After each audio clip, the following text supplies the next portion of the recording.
Баршаларыңызға қайырлы күн достар. Бүгін сіздерге ұлттық тәттілердің бірі, яғни женттің рецептісімен бөлісемін. Міндетті түрде видеоны қарап, рецепті сақтап алуға кеңес беремін. Алдымен менің каналыма тіркеліп, қоңырауша белгісін басуды ұмытпаңыздар.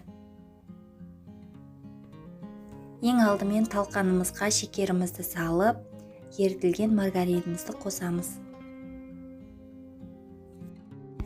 Содан соң сгущенкамызды қосамыз.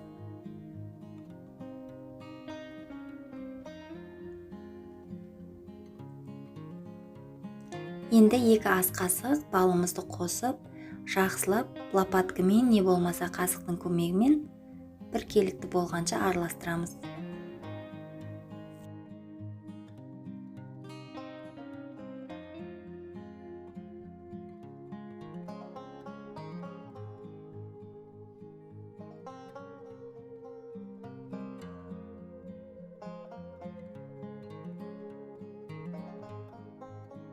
Барлығын осылай жақсылап араластырып болғаннан соң өзімізге ыңғайлы ыдысқа салып формасын шығарамыз.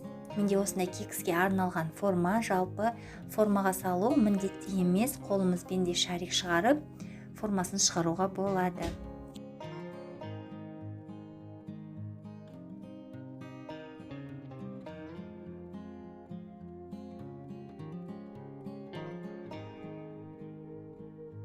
Барлығын салып, нығыздап болғаннан соң мен тоңазытқышқа 10-15 минутқа қойып қоямын. Сол аралықта біздің жентіміздің формасы қатайып, әдемі әрі дәмді болып шығатын болады. Көріп тұрғандарыңыздай бізде дайын болды. Осылай шарикпен форма шығарсаңыздар да болады. Міндетті түрде дәл осы рецептпен жасап көруге кеңес беремін. Сіздерге ұнайды деген ойдамын.